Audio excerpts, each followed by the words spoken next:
Cruisin' from the AACA Northern Chapter's 9th Annual Apples and Autos Car Show in Chesterland, Ohio starts right now.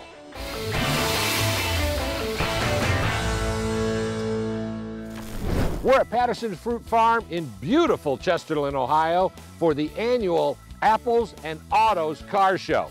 I'm Jeff Blanchard. This is Cruisin'. Get ready to see some great cars and ask yourself, how do you like them apples?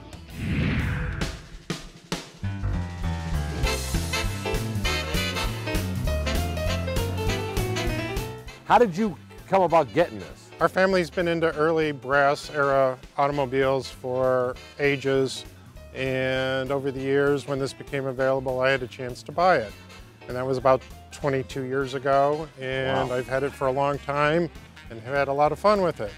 Now, I noticed the steering wheel is opposite side. Okay, it's on the right.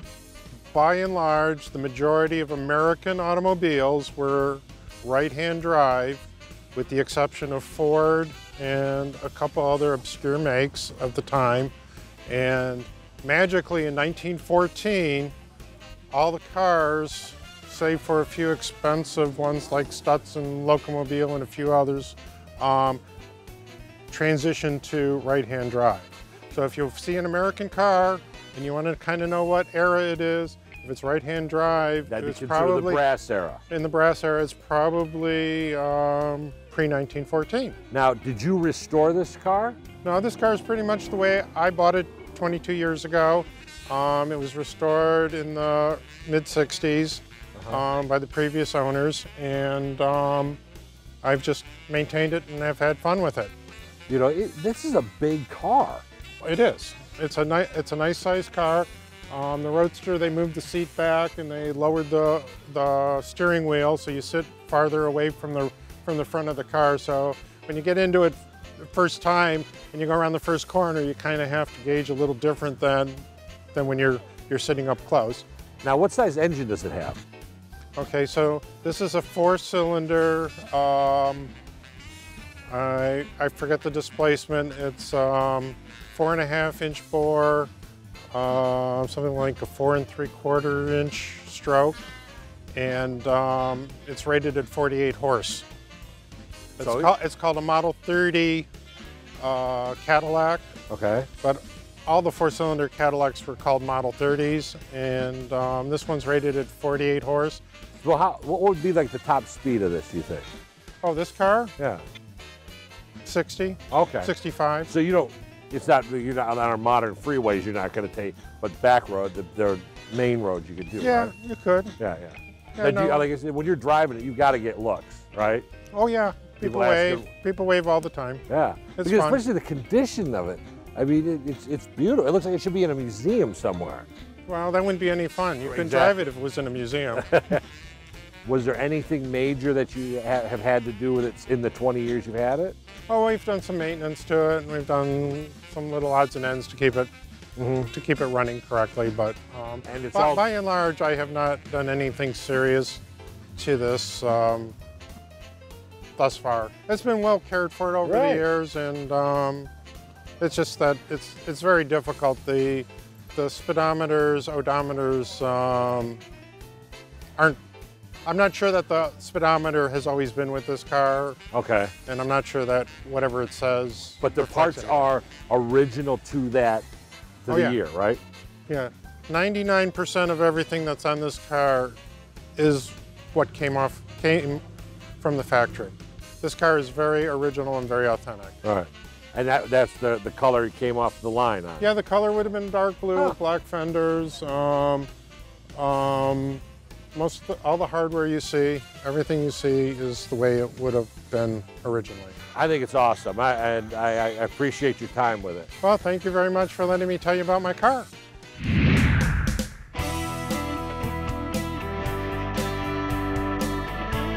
We've got a lot to talk about because, first of all, what year is this car? This is a 1951 King Midget Model 2. Model 2, okay. You were never able to go to a lot and buy this car? Nope, they didn't have a dealer network. You basically had to order it out of Popular Science, Popular Mechanics, or Mechanics Illustrated. That you would send in $1 for the order form. Correct. If you wanted the car, you would send it back, but there was no guarantee you'd get a car. No, there was no guarantee because it depended upon their production schedule. And if they were backed up, they would probably tell you no, they couldn't send you a car, or they would tell you you had to wait for a certain period of time before you would get yours. How did they deliver the car? Basically what they did was they would crate the cars up and they would drop ship them to wherever you wanted them sent, either a trucking terminal or if it was a railroad yard, they would drop ship them and they put them in these crates. And what you would do is you would pay a $50 deposit on the crate, and when you removed the car from the crate, you sent the crate back and they would give you your $50 back. The only thing is, in some cases, people would like to keep the crate so they could use it as a garage or storage area for the car. It's the only car that comes with its own garage. That's correct. The car itself, it's not, because people will think it's not a kit, it's not a dune buggy or a golf cart. It's an actually built car. It was a manufactured car by Midget Motors. Right. And it was completely street legal. Yes, it was. Okay. What size engine did it come with? This came with a 7.2 horsepower Wisconsin engine. Okay. Single cylinder, and it would probably do 30, maybe 35 maximum. And you said the initial thing was they were going to market it to housewives to go to the grocery store. Right. It was basically after the war, people were starting to buy cars, and they were looking for second cars. So what they would do is try to market this to people who wanted a second car, maybe just to commute to work if you live very close, or for a housewife to go to the store. One of the ads in Popular Science was actually that said 500 pounds for $500. So it was like $1 a pound. That's the way it was advertised. You know, it was considered a economical car because you could get, you know, probably 60, 70 miles per gallon. Wow. And it was advertised as $1 a pound, 500 pounds for $500. The guys who started this company, they weren't initially going to build cars, were they? No, they were initially going to build airplanes. They were both pilots in World War II, and when they came back to Athens, Ohio, they decided they were going to build airplanes. They also started a war surplus business where they sold parts that they had purchased from the government, and they were selling those parts. And when they found out that either it was going to be too expensive or too many rules and regulations to build airplanes, they thought, well, let's build cars. So that was their venture in building King Midgets. And again, this was in Ohio. Yes, it was. This, you know, Athens, Ohio was where these, you know, all over the country. They started in Athens, Ohio. Now, the King Midget Club, you said, has surprisingly quite a few. Right, has probably 1,100 people in the club, and not everyone owns a King Midget, but you know, there are a lot of King Midgets that are still around. Right. The company never kept real good records as far as how many were produced, and you know, it's been said that there were 5,000, some of them say there's 5,500, but you'd be surprised how many are still around. A lot of people have squirreled them away in garages and stuff and left them there for many years. So I still find some around that, you know, you wouldn't even know existed. This is a great car, and yeah, we got to get the King Midget word out there. Thank you so much. Thanks. Appreciate it. We'll be back to the orchard for Patterson's Apples and Autos Car Show in just a minute. Closed captioning provided by Blue Line Classics, home of the original Sanford & Son TV truck.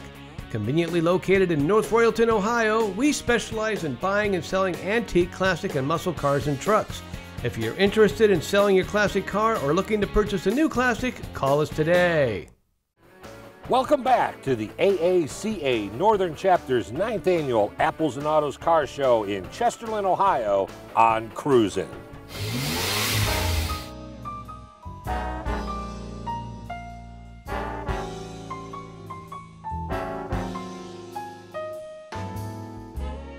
Now, tell us a little about it. Your dad restored this, right? Yes, he did a complete, total, ground-up restoration.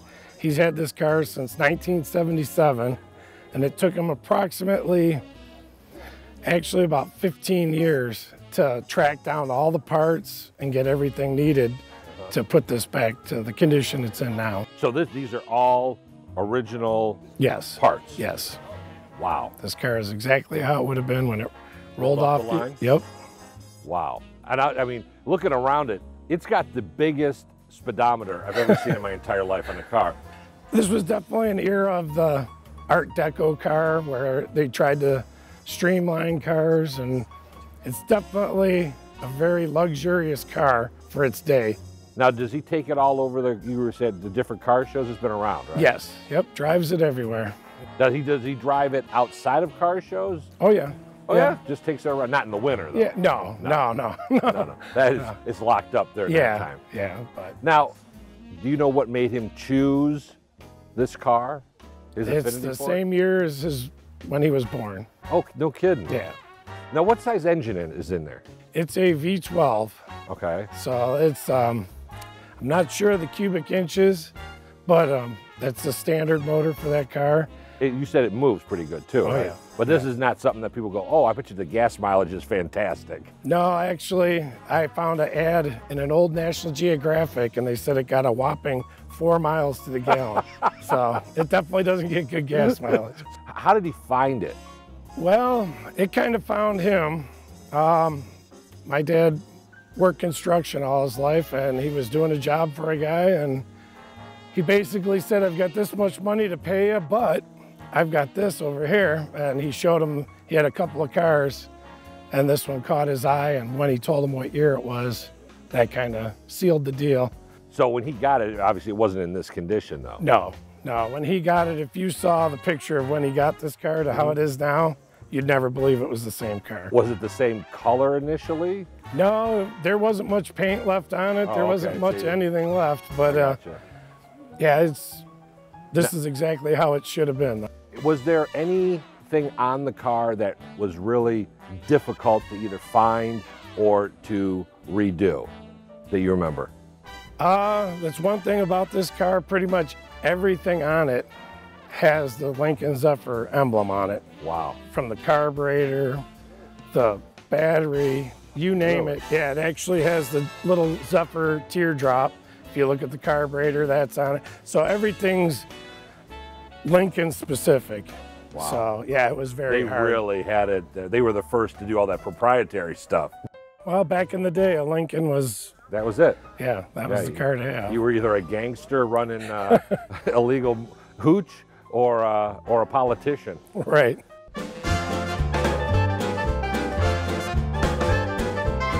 The car next year's, that's yours. This is a car I drove here today, which is actually my grandfather's, which would Okay. be my dad's Right. car. And what is that? It's a 36 Ford, Wow. and that's been in my family longer than I have been. Right. And you fully restored that one as well? It's in the process. The interior still needs to be done, but yeah. How long have you been working on it? Now probably about 4.5, 5 years. So, and this always fascinates me. The car, it's old. So was it just in your grandfather's garage? Yes. My dad actually remembers my grandfather said, either get rid of that car or put it in the garage. They put it in the garage, and that's where it sat since probably the mid-50s. Really? Yeah. And your dad just had the foresight that, hey, maybe someday I'm going to do this? Or? Well, no, it was the family car, and Sentimental? one thing led to another, and it just sat, and it kind of got forgotten about. Now, what made you go say, hey, that's the car I want to restore? Well, ever since I was little, I always I always wanted that car. So Let's kind so of it's the labor of love on this with the families. That's great. Now, are you doing it the same as your dad did, trying to find all the original yes, parts? that car is exactly how it rolled off the assembly line. All right. Same color, pinstripe, all that. Wow. It's exactly how it would have been when it was purchased new. So then when you guys, the other thing real quick, when you do the interiors, the upholstery and stuff, obviously you're not trying to get 1939 upholstery. Right. Do you have to look at resource materials and say, okay, this is how the seats look? Oh yeah, and there is a really good club. There is a Lincoln Zephyr club. Okay. So they have photographs, they have material, they have a lot, and they're very helpful. You know, They'll help you find anything, or if they can't find it for you, there's usually someone either reproducing it or will help you find where it came from. That's great. Well, Tim, thanks so much for the time. We really appreciate it. These are beautiful cars. Thank you.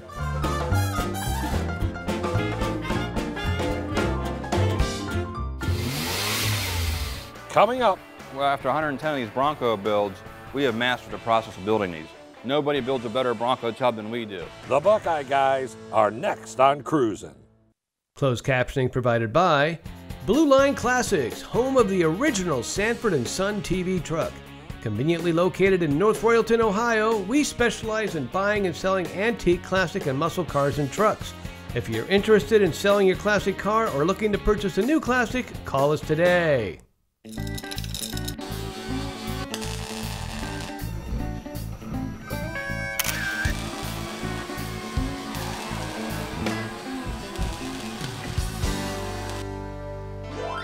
Welcome to this edition of Cruising with the Buckeye Guys. Today I'm standing in front of a 1966 to 1977 Ford Bronco fixture.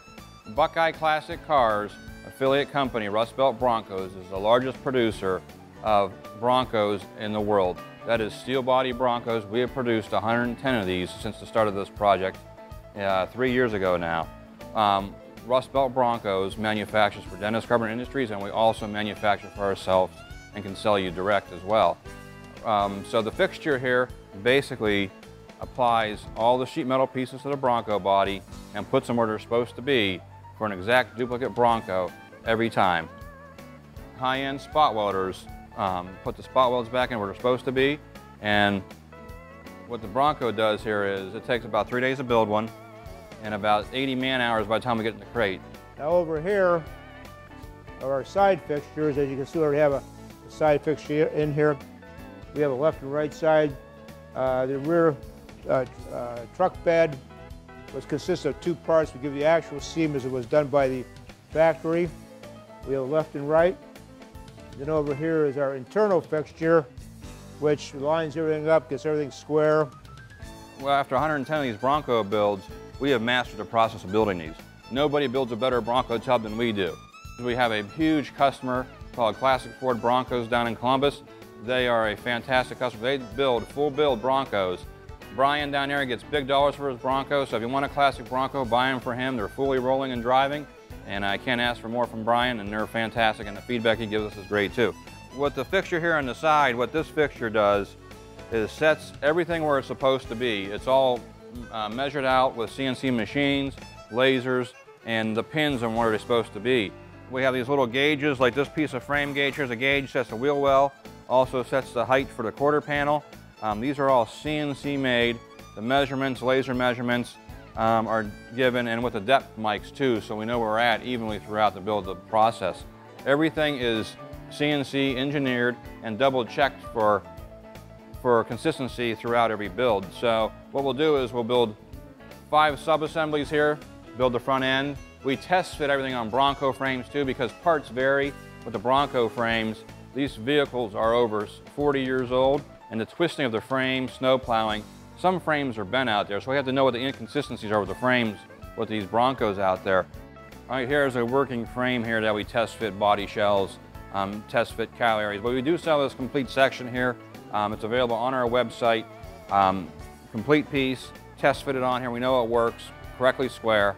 And from here, if your front end's cowl is broken on your Bronco at home, it's rotted out, this section needs replaced, you can buy it directly from us. This is a Bronco shell. As you see, this without the doors, this sells for $9,900, okay, as a windshield. Then we also ship this out with a internal fixture. We tell our tenants, we put tags on this. If you leave this internal fixture and set it on the frame, how it's built, it'll actually give you the height to put your shims on. So before you take this out, set it on your frame, put your shims in. You may have to add a 16th here or there to make everything equal, door gaps, trunk gaps, and fender gaps. We leave this in until you got everything sort of level, you take it out, and you're pretty much ready to go and start your body work. Also at Rust Belt Broncos here, we also offer premium services as well. Here is our tub. Behind us here, it's stripped to bare steel. For a $2,000 upgrade, we will epoxy primer the body shell for you. That way there it's already stripped of all the weld-through primer, and you're ready to do your body work right over to the epoxy when you get it. Thanks for tuning in to Cruising with the Buckeye guys and the Rust Belt Broncos LLC. You can see here we do fantastic body shell builds of Ford Broncos. The best they are, the best in the world, second to none. So please give us a call at 330-533-0048 and order your tub today. Coming up, I'm here with my co-stars, Miller and Barranque, next on Cruising. Closed captioning provided by Blue Line Classics, home of the original Sanford & Son TV truck. Conveniently located in North Royalton, Ohio, we specialize in buying and selling antique, classic, and muscle cars and trucks. If you're interested in selling your classic car or looking to purchase a new classic, call us today. Now back to the AACA Northern Chapter 9th Annual Apples and Autos Car Show in Chesterland, Ohio on Cruising. Well, that puts a wrap on the Patterson Apples and Autos Auto Show. I'm here with my co-stars, Miller and Barranque, and also our friend Bob, who has Firehouse Rock, the only DJ service on a fire truck, right? You're the only one. As far as I know. Really? And now what year is a fire truck? It's 1941. And do you ever just run the sirens and show up at a working fire? No. Play a little burning down the house? I retired from that. You were a fireman? Yes. Oh, excellent. So from beautiful Patterson Fruit Farm, thanks for watching Cruising. I'm Jeff Blanchard. We'll see you next time.